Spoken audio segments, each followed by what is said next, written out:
There's a moment in the Second World War that almost no one talks about. A German submarine commander surfaced in the middle of the Atlantic Ocean and spent 4 days, trying to save the lives of British civilians he had just tried to kill. He flew a Red Cross flag. He radioed the enemy for help. Then the Americans bombed him for it. His name was Werner Hartenstein. He was 34 years old. He commanded a German-type IXE submarine called U-156.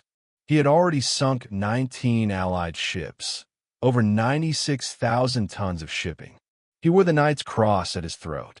By every measure the German Navy used, he was one of the most effective submarine hunters in the Atlantic. He was not a fanatic. He was not an ideologue. He was a naval officer, disciplined, precise, cold when he needed to be cold, trained to kill ships and the men aboard them, and to feel nothing about it afterward. He was very good at his job. And then one night, in September of 1942, he surfaced after a kill, and he heard voices in the water. He had a choice. He could dive, disappear, leave the darkness to do what darkness does. He didn't dive. What happened next lasted 4 days. And the consequences of those 4 days echoed all the way to Nuremberg and all the way to the bottom of the Atlantic, where Werner Hartenstein eventually came to rest. This is his story, and it is not a comfortable one. To understand what Hartenstein did and why it matters, you have to understand what the Atlantic Ocean was in 1942. It was a graveyard. The U-boat war had been running for 3 years. Admiral Karl Donitz, the commander of Germany's submarine fleet, had a single objective: sink enough ships to starve Britain into surrender. Britain was an island. Everything it needed to fight, oil, food, weapons, soldiers, crossed the Atlantic from North America. Donitz's math was brutal in its simplicity. Sink more ships than the Allies can build. Strangle the supply line. Win without ever setting foot on British soil. In 1942 alone, U-boats sank over 1,000 Allied vessels. That is roughly 3 ships a day. Every day, for an entire year. 3 ships, men going into the water. Fires spreading across the surface. Smoke visible from 20 miles. And somewhere in the deep, a periscope going dark. A submarine running silent, moving on to the next target. The U-boat itself was unlike anything the public imagined from newsreels or propaganda posters. A Type IXE, Hartenstein's boat, was 250 feet of welded steel. It carried 50 men in a space barely larger than a city bus. They slept in shifts, rotating in and out of the same bunks, still warm from the man before them. They breathed recycled air that smelled of diesel and mold and 50 unwashed bodies. They went weeks without daylight. The pressure hull, the only thing between them and the Atlantic, was less than an inch thick. You did not serve on a U-boat because you were reckless with your life. You served because you were very good at making other men lose theirs. And early in the war, there had been rules. The London Protocol, the Geneva Convention at sea, international agreements that said, if you sink a merchant ship, you give the survivors a chance. Board your lifeboats. Here is a bearing to the nearest port. Here is water. Here is a position for a rescue ship. These agreements have been written by men who believed that war could remain civilized, who believed that you could draw a line between killing and murder, that the line would hold even when everything around it was burning. They were wrong. By 1941, Allied merchant ships were being quietly armed with deck guns. Some had standing orders to ram surfaced U-boats rather than heave to. Allied aircraft had begun hunting submarines on the surface, attacking them before they could safely dive. Any U-boat commander who surfaced to let a merchant crew board their lifeboats might surface into a gun, might surface into a depth charge, might surface and never dive again. The old courtesies became death traps, and so they dissolved. Not by order, not by decree. Just quietly, over 2 years of killing, the rules fell away. The ocean became a place where the only law was this: survive or don't. By September 1942, most U-boat commanders had accepted this completely. They didn't think of it as cruelty. They thought of it as arithmetic. Werner Hartenstein had not run those numbers yet. The RMS Laconia was a beautiful ship. She had been built in 1921, a Cunard ocean liner, 19,695 tons, designed for the Liverpool to New York run. Staterooms, a first-class dining room, the slow, unhurried rhythms of peacetime travel. Before the war, she had carried the wealthy across the Atlantic in comfort. Passengers who dressed for dinner, who watched the ocean from the promenade deck, who didn't think about what lay beneath them. The war changed all of that. By 1942, the Laconia had been stripped and converted into a troopship. Her luxury fittings were gone. Her holds had been repurposed. And on the 12th of September, 1942, she was sailing north from Cape Town toward Liverpool, carrying a cargo that almost no one outside the chain of command knew about. Down in the lower decks, packed into the ship's holds below the waterline, were 1,800 Italian prisoners of war. Soldiers captured in North Africa, men from Tripoli and Benghazi and the desert campaigns. They had been at sea for weeks. The holds were dark, poorly ventilated, overcrowded. Many of the men were sick. They slept in their own heat. They were fed twice a day and locked in at night. And they had no idea, none of them had any idea, that a German submarine was watching. Above them, 268 British military and civilian personnel, 80 women and children, the wives and families of British officers, some of them Polish soldiers guarding the Italian prisoners, merchant crew, a handful of civilians who had managed to secure passage. 2,732 people in total. Hartenstein had been tracking the Laconia for hours. Through his periscope, she was exactly what she appeared to be, a large British troopship running without a full convoy escort in a stretch of South Atlantic Ocean that U-boats knew well. She was a valid military target. She was unprotected. She was moving at a steady, predictable speed. At 8:07 in the evening, he gave the order. 2 torpedoes. The first struck amidships, directly into the hull, directly into the section of the ship where the Italian prisoners were packed together in the dark. The explosion tore through the steel. Water flooded in immediately. The lights failed. The men in the hold were thrown from their bunks, from the floor, against the walls, in total darkness. The second torpedo hit seconds later. The Laconia began to die fast, faster than anyone aboard had expected. On the upper decks, chaos.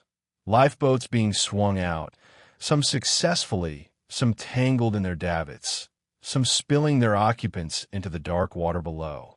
The sound a ship makes when she's going down, the deep structural groan of metal giving way, the hiss of superheated steam meeting the ocean, the terrible percussion of things breaking loose inside the hull and falling and falling. And the screaming, always the screaming. In the hold, the Italian prisoners fought to get out. Some broke through. Some found the ladders in the dark, climbed them, made it to the deck. Many of them did not. The water in the lower decks rose fast. The passages were narrow. The ship was listing. The darkness was absolute. Hartenstein surfaced.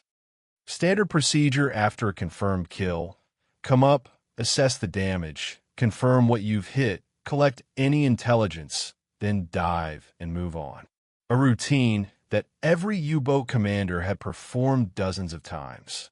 You don't linger. You don't look too long. You do what the mission requires, and you leave. He looked at the water. The ocean was full of people. Hundreds of them. Some in lifeboats. Some clinging to wreckage. Some just in the water, swimming or trying to. Some already going still. And then Hartenstein heard something that stopped him. Italian voices. The prisoners who had escaped the hold, the ones who had made it to the surface, were in the water around you, 156. Calling out, calling in Italian, the language of Germany's closest ally. Men his country had sent to war in Germany's name. Men the German government had promised to protect. He had just killed them. He had to choose. He could dive. The water would take them. No one would know, or rather, no one in a position to punish him would ever know.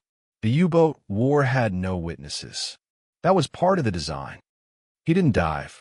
He ordered his crew to start pulling people from the water. British officers, Italian prisoners, women, children. He made no distinction. He didn't ask what flag they served. He didn't calculate the political value of saving Italian prisoners versus British civilians. He just pulled them out of the water, one by one, then 10 by 10, until his submarine was so overloaded that his crew could barely move through the boat. Over 200 survivors came aboard you, 156. The ocean was still full of people.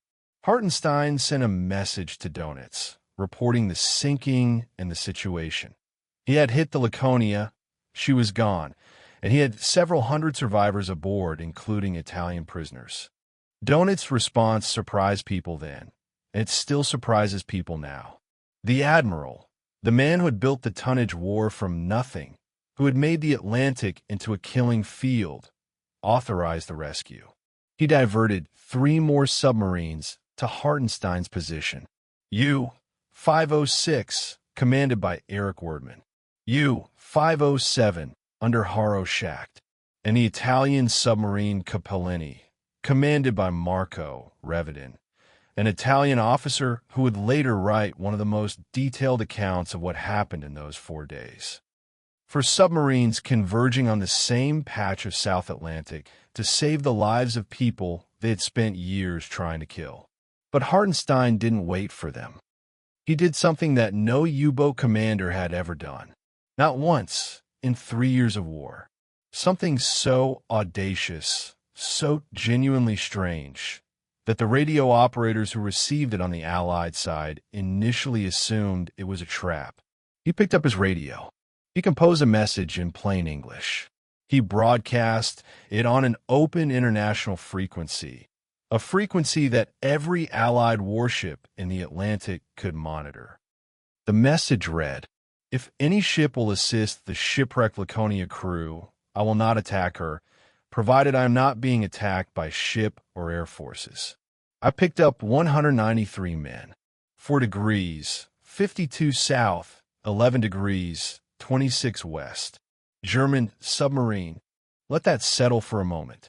A German U-boat commander, in the middle of the Second World War, had just broadcast his own exact position to every enemy warship in the Atlantic. He had told the British Navy, "Here I am. Come and find me. Not to fight, to help." The Allied command received the message. They debated it. The instinct on the other side was caution.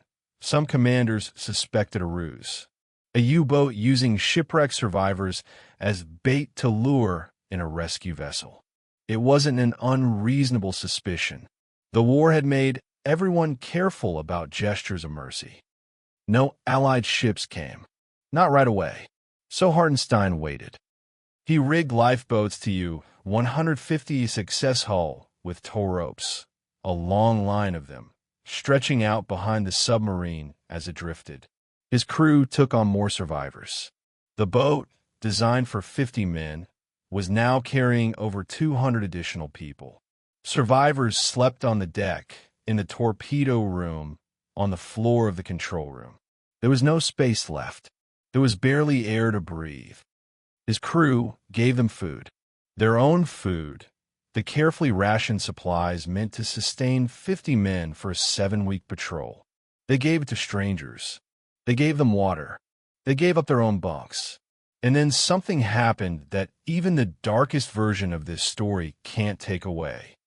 Some of the Italian survivors, once they understood what was happening, Once they understood that the German commander had stopped the war for them, at least here, at least for now, began to sing. There are eyewitness accounts of this. British officers, pulled from the water by their enemies, listening to Italian prisoners sing on the deck of a German submarine in the South Atlantic. The voices carrying across the dark water. The sound of men who were alive when they shouldn't have been, singing because what else do you do? Hartenstein had fashioned a Red Cross flag from whatever materials his crew could find. It was not an official flag. U-boats didn't carry them, because U-boats weren't supposed to need them. But he had one made. He flew it from the conning tower of U-156, visible from the air, visible to any ship that might come. It said, "Look at us. See what we are doing. We are not fighting here." The other submarines arrived one by one. Upeit nulla šest. Upeit nulla sedam. The Capellini. They tied their own tow ropes to their own lines of lifeboats. The strange little fleet formed in open ocean. 4 enemy submarines, hundreds of survivors spread across the water, everyone waiting. Donuts had contacted the Vichy French authorities in Dakar, the West African port closest to the rescue site. French warships were on their way. Vichy French ships, coming to save British soldiers, at the request of a German U-boat captain, in the middle of a war. On the 16th of September, 1942, 4 days after the Laconia went down, B-24 Liberator bomber appeared on the horizon. It had been dispatched from Ascension Island, a small Allied air base in the middle of the Atlantic, positioned precisely to extend air coverage over this stretch of ocean. The pilot was an American Army Air Forces officer named Lieutenant James Harden. From altitude, he could see everything. For submarines on the surface, lifeboats stretching out behind them on tow ropes, survivors visible on the decks, dozens of them, clearly not combatants, clearly in distress. And there, flying from the conning tower of U-156, the Red Cross flag. White background, Red Cross, the universal symbol that said, "This is not a military operation. These are not soldiers. Don't shoot." Harden circled. He came around once, then again, low enough that the people on the submarines could see the American markings on the fuselage, low enough to see the lifeboats clearly, low enough that there was no possible ambiguity about what he was looking at. He radioed back to base and reported what he saw. He waited for instructions. The orders came back. Attack. Did he hesitate? The record is incomplete. But there are accounts from survivors on the submarine decks, from crew members who survived U-156 and were later interviewed, that suggest Harden made more than 2 passes before dropping his ordnance. That he came low enough multiple times for the people on U-156 to wave at him, to signal, to try in whatever way they could, to make what they were doing understood. Then he followed his orders. The bombs fell around U-156. Depth charges, too. The ocean erupting in columns of white and black. The concussion hitting the hull from below. Hartenstein had seconds. He had to cut the tow lines. Think about what that meant. Those tow lines were attached to lifeboats. Lifeboats full of survivors. British officers. Italian prisoners. Women. The same people he had spent 4 days pulling from the ocean and keeping alive. Cutting the tow lines meant releasing them back into the open water, hundreds of miles from any port, in conditions that were survivable for hours, not days. He cut them. He dove. U-506 and U-507 had watched what happened to Hartenstein. They were still on the surface. They had their own survivors on deck, their own tow lines. They had just watched their fellow commander get bombed while flying a Red Cross flag in the middle of a rescue operation. They abandoned the rescue. The Capellini, Marco Revedin's boat, held on the longest.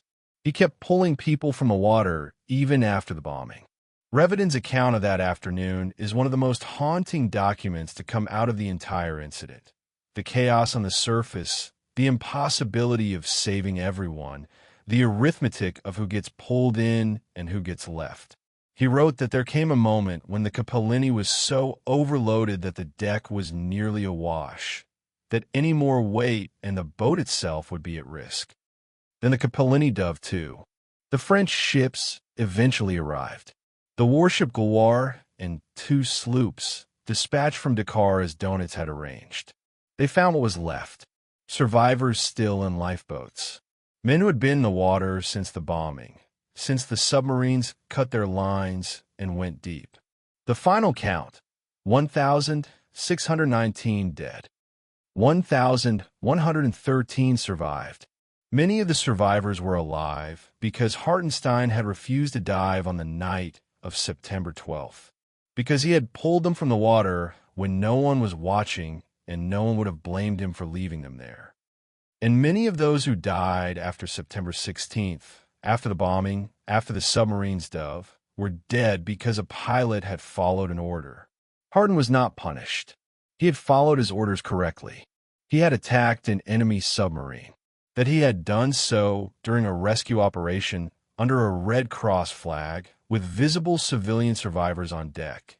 These were complications, not crimes. Not by the law that governed these things. The law, it turned out, was somewhat flexible on the question of mercy. Hartenstein's crew later reported that after diving, after cutting the tow lines, after going deep, after leaving the lifeboats behind, he sat at his chart table for hours and said nothing. Nothing. September 17th, 1942. One day after the bombing, Admiral Karl Donitz sat at his desk in Lorient, the U-boat headquarters on the French Atlantic coast, and wrote the order that would define the rest of the war at sea.